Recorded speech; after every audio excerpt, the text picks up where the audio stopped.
The aging capability within Workspace Manager is a child operation to the publishing capability. At least one user or group must be specified to have the aging operation performed on it for the aging operation to even be considered for performance by Workspace Manager. Note that aging and publishing are also controlled within the general template properties within the job itself. So multiple safeguards exist before an aging operation will actually occur. The publishing must be turned on. Aging must be turned on for at least one user within the job. Then the aging condition must be met before the aging operation will actually occur. The aging condition can be a group of data values that are pulled directly from the workspace itself. So for example, the date created or date modified on the workspace must be greater than a certain number of days. Additionally, external data values coming from external data sources can be used to check user-defined values coming from external systems such as matter management systems, records management systems, or accounting systems. So if a matter has been marked as closed and the matter has been closed for a certain period of time, possibly even additional metadata values have been specified on the workspace itself. Perhaps a Boolean checkbox has been checked on the workspace to indicate that it is ready for archiving. Once all of these values resolve to true, then the aging operation will actually occur.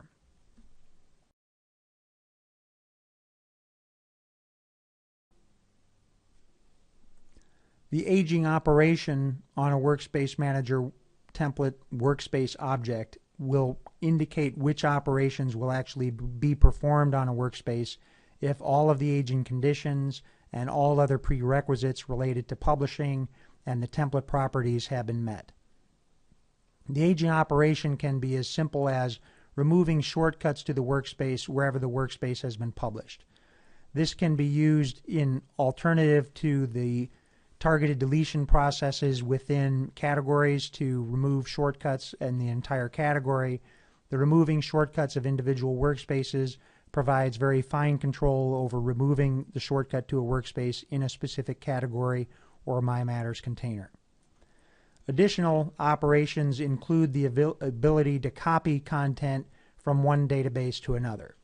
When copy operations are being performed, it is highly recommended that this operation run for one user only, both to eliminate duplicates and to also optimize performance of the copy operation. If the content is being copied or the workspace structure is being copied, a specific database can be defined. Again, if Worksite Explorer is enabled, that database can be selected directly from that interface, or the database can be typed in the server name : database name format. In a single server environment, it is permissible to eliminate the server name and the colon and simply refer to the database by the database name. When copying, Workspace Manager can separate operations related to copying workspace structures, searches, structural metadata and structural security, and also the ability to reset search databases so that they point to the new target database instead of the original database.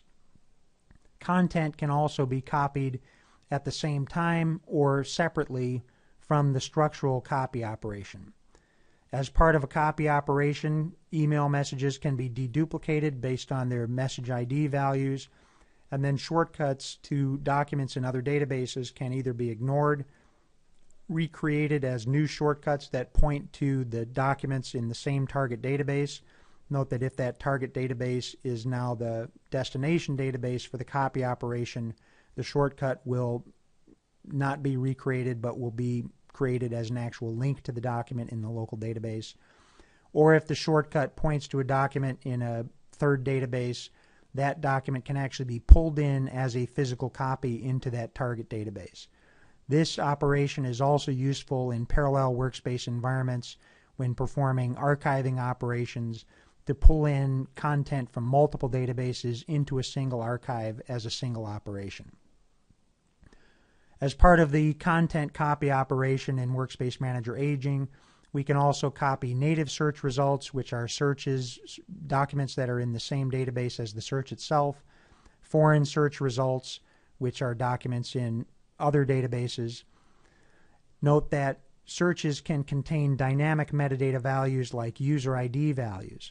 Since these values are meaningless when the search is being resolved from the server side, extreme care should be used when copying search results if searches use those dynamic metadata values. Content metadata is always applied to new documents as part of the copy operation. Note that Workspace Manager runs a pre-flight check to verify that all metadata values on all documents, all security ACLs, and all related documents, if related documents will be copied, are valid and enabled within the destination database before the copy operation will actually commence. Content security can also be applied or not to the content in the destination database, and document history events can also be recreated if desired within the destination database. Note that if security is not being applied, content can be refiled after the copy to provide for different security values if the destination workspace has been pre-created with different metadata values. Additional global options are available that allow for content to be locked or declared as records as part of the copy operation in either or both the source or destination databases. The global aging operation values are covered in a separate video. Independent or together with a copy operation, Workspace Manager can perform a delete operation to delete the workspace structure, delete the native content in the folders, which obviously is an extremely dangerous operation if misused, to analyze documents that are in other folders and preserve them if a document is in multiple folders, to not delete it but simply remove the shortcut to it or the link to it within that folder, delete document shortcuts only, foreign folder content, which will actually delete both the shortcut and the target document that it points to, and native and foreign search results, with the same caveats that dynamic search values like user IDs may lead to overbroad search results, so extreme care should be used when exercising delete options using search results.